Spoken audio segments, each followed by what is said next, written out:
अरे तुम्ही झोपला नाही अजून? जेवले पण नाहीत अजून. कदम डॉक्टरांनी काय सांगितले? जेवणाच्या वेळा चुकवायच्या नाहीत म्हणून. आता जेवला नाही म्हणजे गोळ्या पण घेतल्या नसतील. आधी जेवून घ्या चला. एवढं कळतंय माझी काळजी घेतोयस तर स्वतःचा पण विचार कर की जरा. अरे माझं बघायला तू आहेस, तुझं बघायला कोण आहे बरं? तुमच्या डोक्यात अजून लग्नाचाच विषय वाटतं. काय कदम वहिनी, आम्हाला दोघांना एकच ताट करा.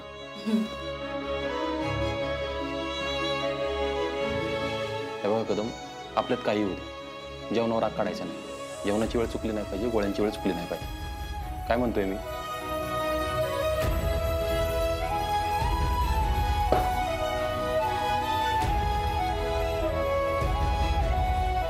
करा सुरुवात, चल.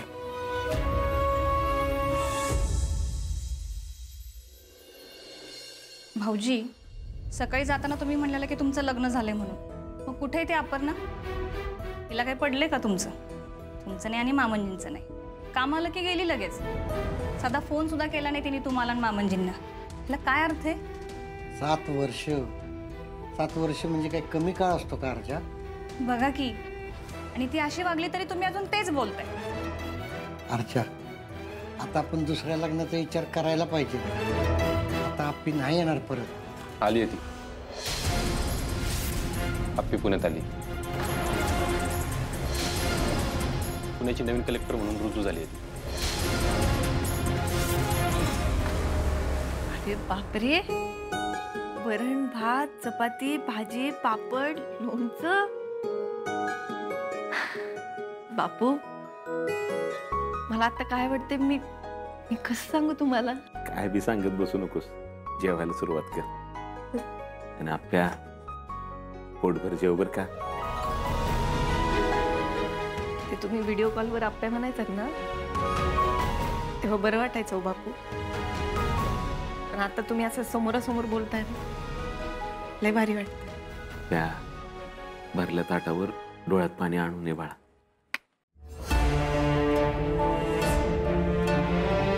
बापू, काय काय झालं?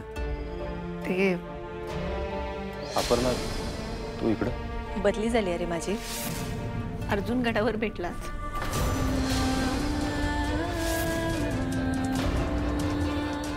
काय सांगतेस आप्या? कसं काय? अहो, अमोलची टोपी हरवली होती, बर. ती शोधायला म्हणून गेले मी. एका ठिकाणी दिसली, टोपी उचलायला गेला आणि मागे बघते तर अर्जुन. बोलणं झालं आमचं बरंच, पण तो अजूनही त्याच मतावर ठाम आहे. विश्वासघात केलास तू कदम. तुझ्यामुळे कदम अंतरुणाला खेळला. माझा बाप आहे असं नरम होऊन पडलाय घरात.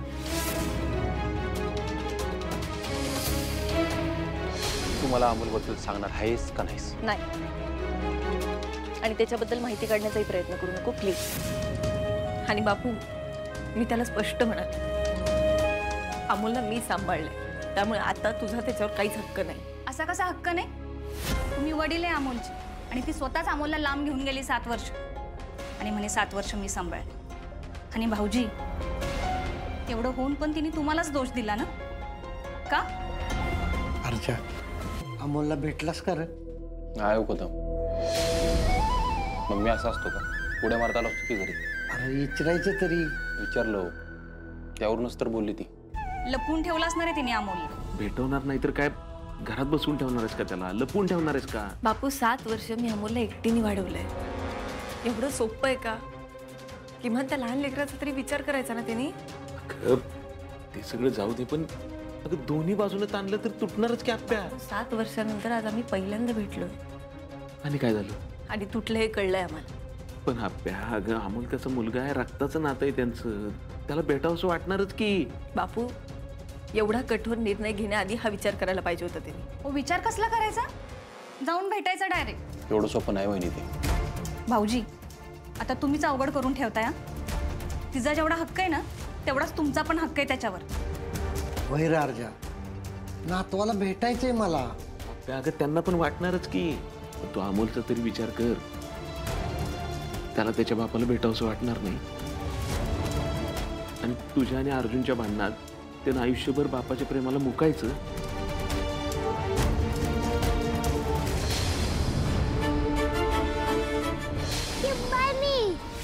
तू तुझ्या आईला मा म्हणतो का? हा, आईला मा म्हणतो. आणि बाबांना? तू इकडे काय करतोय?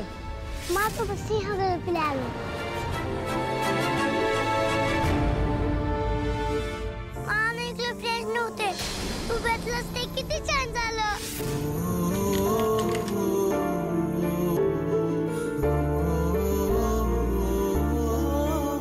ए सिम्बा, कोण आहेस तू? Simba connection. Simba connection. ए सिम्बा, तुला बघितल्यावर मला माझ्या अमूलची आठवण काय ती रे? तू त्याच्याच वयाचं आहेस म्हणून का? का दुसरं काय? मला शोधलं पाहिजे. अमोल, तूच सिम्बा आहेस का रे?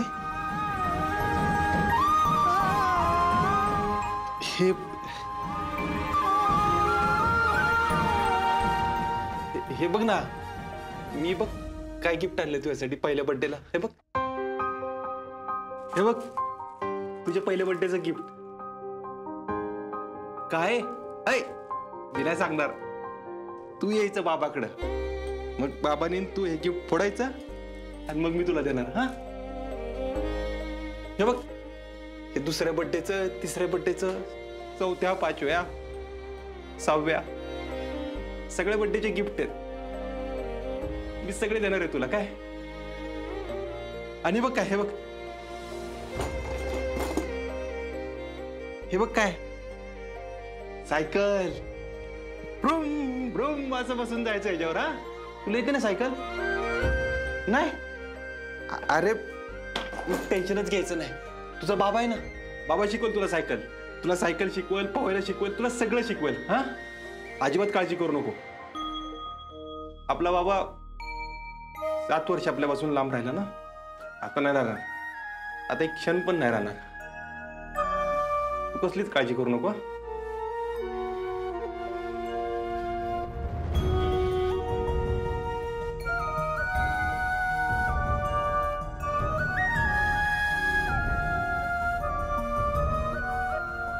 फक्त आजची रात्र अमोल.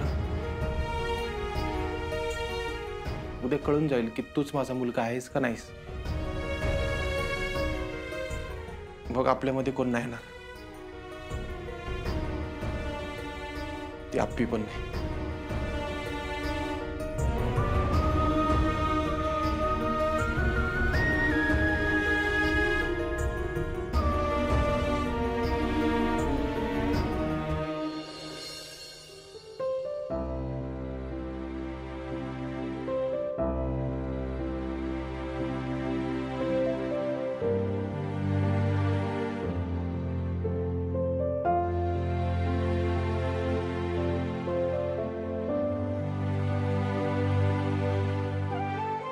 अमोल, तू जेव्हा माझ्या पोटात होतास ना, तेव्हा मी आणि तुझ्या बाबांनी काय काय स्वप्न रंगवली होती माहितीये.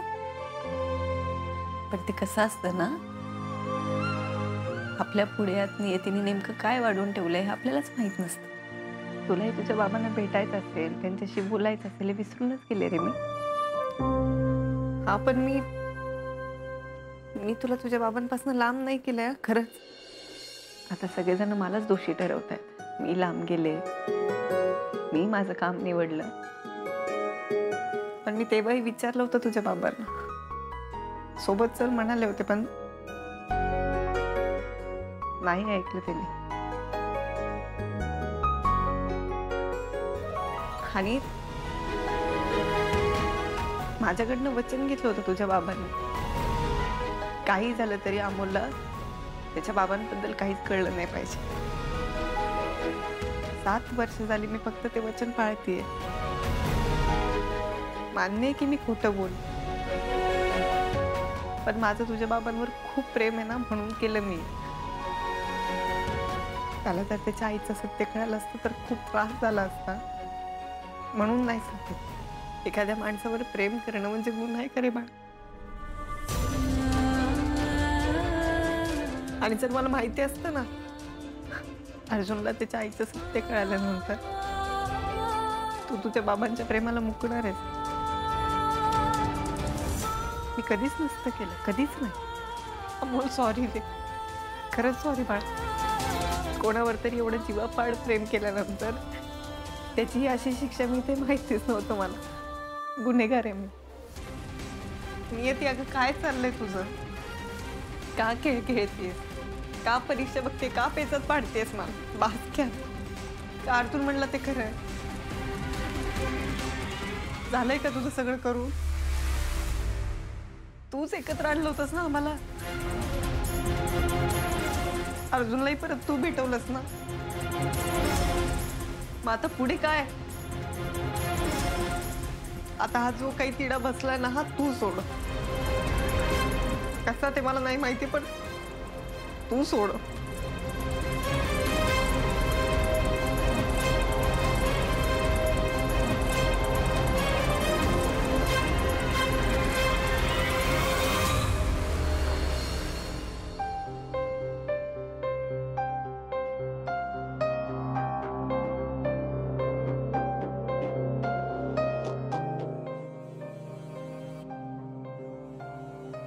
ऑल द बेस्ट बा.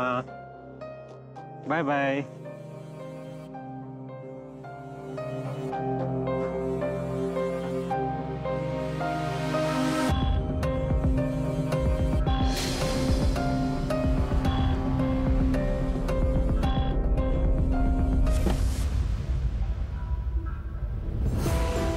हप्पी असेल.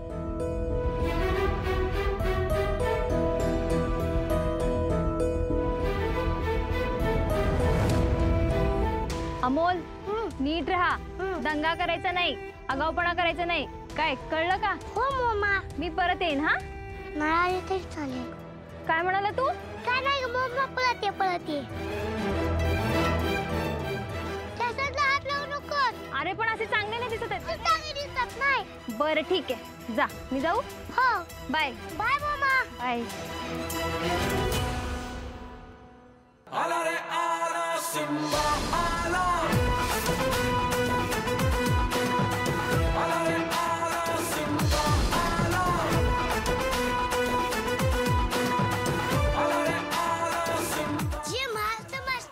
जय महाराष्ट्र सिम्बा. जा आतमध्ये. रेडी व्हा, मी आलो. हो.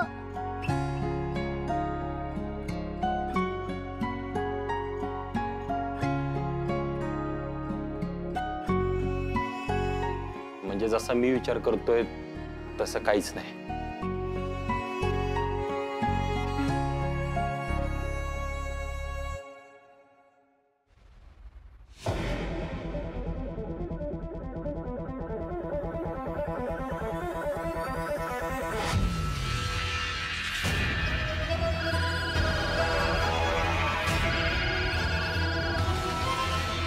जैन साहेब. हा चिंचुके, एक काम होतं जरा माझं. बोला की साहेब. अरे मला त्या दिवशी सिंहगडावर अपर्णा भेटली होती. काय? अपर्णा मॅडम? हा, तिची इकडे बदली झाली कलेक्टर म्हणून. हा साहेब, मला माहित होतं पुण्यात नवीन कलेक्टर मॅडम आल्यात, पण त्या अपर्णा मॅडमच असतील हे माहित नव्हतं. हा ठीक आहे, तिथं सोड. अमूलला शोधायचं आपल्याला. शोधायचंय म्हणजे? त्या काय बोलल्या नाहीत तुम्हाला? म्हणजे गडावर भांडणं झाली तुमची? भेटलं बोलतो तुला डिटेलमध्ये. अहो पण साहेब, तुम्ही कशाला गडावर गेला होता? अरे मी आर्याबरोबर गेलो होतो. आर्याचं असं म्हणणं आलं की मी आता अमूलला शोधलं पाहिजे, त्याच्याबरोबर राहिलं पाहिजे. आणि मला पण वाटते तसं. आता तू एक काम कर, मी येईपर्यंत अमूलचा काय शोध लागतोय का बघ, काय माहिती मिळते का बघ जरा. ठीक आहे, शोधतो साहेब.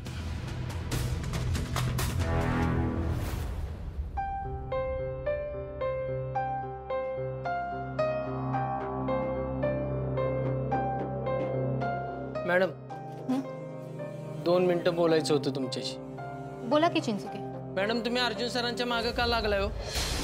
तुम्हाला असं का वाटतं अपर्णा मॅडम आणि अर्जुन सरांनी एकत्र यावं म्हणून? चिंचुके,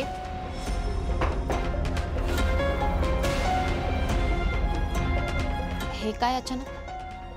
सॉरी मॅडम, अचानक नाही, हा विषय निघाला की मला खूप चिडायला होतं आणि हे सगळे मी अर्जुन साहेबांच्या प्रेमापोटी बोलतो. सॉरी, याच्यात तुमचा अनादर करायचा नाहीये. ते माहिती आहे मला. बोला तुम्ही. मॅडम, वाटतं नाही बरोबरच वाटतंय की मॅडमनी साहेबांनी एकत्र यावं, त्यांची त्यांच्या मुलाची भेट व्हावी, पण एवढं सोपं नाहीये हे. मी कुठे म्हटलं सगळं सोपं आहे म्हणून? आणि तुम्ही अर्जुनला पाहताय ना, माझ्यापेक्षा जास्त काळ अहो तुम्ही काढलाय त्यांच्यासोबत. त्यांना ना त्यांचं लाईफच राहिलं नाही. एकदम एकटे एकटे असतात बघा ते, सतत कामाच्या विचारात, धड कोणाशी नीट बोलत नाहीत. काल ना त्यांना बघायला मुलगी आली होती, तिच्याशी व्यवस्थित बोलले नाही आहोत. याला काय अर्थ काय? तुम्ही म्हणताय ते बरोबर आहे मॅडम. आणि तो कोणासाठी झुरतोय माहितीये तुम्हाला? अमोलसाठी. अर्थात. आणि हे समर कॅम्प वगैरे कशासाठी आहे? कारण त्यांना तिथे जाऊन ना लहान लहान मुलांना भेटायचं असतं. तिथल्या रॅन्डम मुलांमध्ये ना ते अमोलला बघतात. मॅडम, तुमचं सगळं मान्य आहे मला, पण एक सांगतो, आयुष्यभर साहेब एकटे राहिले तरी चालतील, पण अपर्णा मॅडम त्यांच्या आयुष्यात परत नाही आल्या पाहिजे. अहो मॅडम, त्यांचा प्रवास तुम्ही इतक्या जवळून बघितला असता ना, तर तुम्ही हेच बोलला असता. अहो आपले साहेब आहेत ना, देव माणूस आहेत, देव माणूस. अहो मॅडमचे वडील आजारी होते आणि मॅडमची मेनची एक्झाम होती, त्यावेळेस साहेबांनी अख्खा घरात दवाखाना उभा केला होता. दवाखाना, माझी बायको ऍडमिट होती, तिचं ऑपरेशन करायचं होतं. माझ्याकडे पैसे नव्हते, तर साहेबांनी काय केलं माहितीये का? रिश्वत घेतली, मला पैसे आणून दिले, पण साहेब त्याच्यात गावले. अपर्णा मॅडमनी मोठ्या तोऱ्यात तत्व करून त्यांना शिक्षा भोगायला लावली. सरांनी त्यांच्या प्रेमापोटी हे मान्य पण केलं आणि शिक्षा भोगायला पण तयार झाले. पण याच मॅडमने अर्जुन सरांच्या आईला ज्यांनी मारलं ना, त्यांची बाजू घेतली.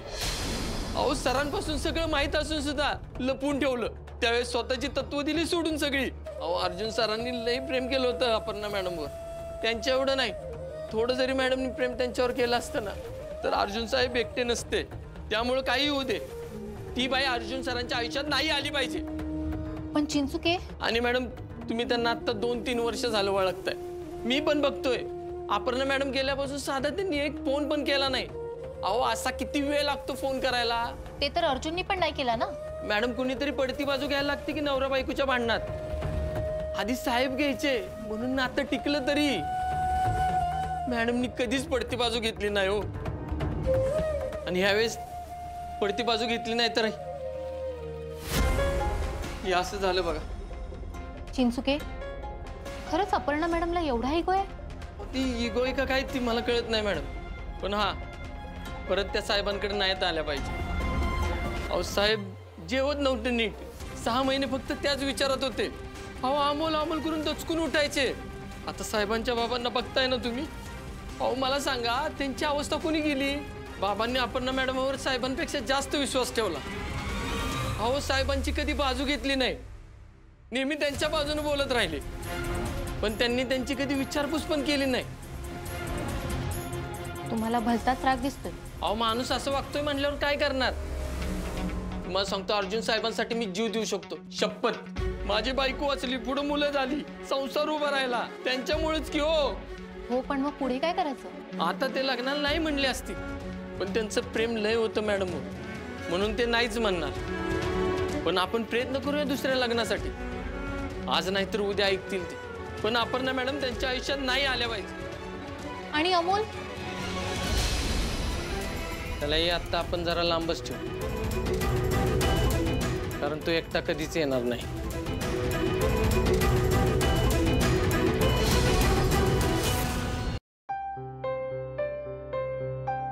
अपर्णा मॅडम काश्मीर, उत्तराखंड आणि मणिपूरच्या कलेक्टर असल्याची माहिती मिळते. आणि अमोल हा उत्तराखंडमध्ये शिकतोय. तो तिकडच्या शाळेत शिकतो असं सांगतो साहेबांना. म्हणजे जास्त भानगडीत पडायलाच नाही. चिंचुके, माहिती मिळाली? हो सर, पण 1 मिनिट आहे. हा साहेब, मिळाली. घेऊन या आतमध्ये लवकर.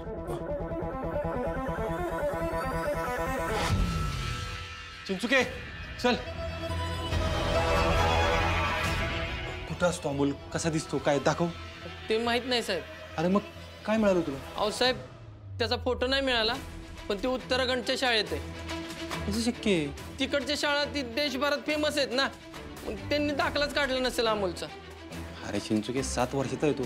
अहो जे दिसतंय ते सांगतोय साहेब, वाटलंच तुम्ही बघता का? ठीक आहे.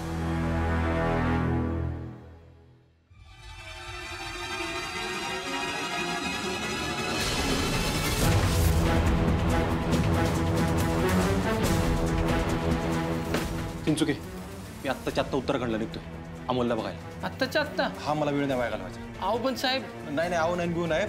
तू वारीला सांग इथलं 4 दिवस सांभाळायला मी निघतोय. साहेब,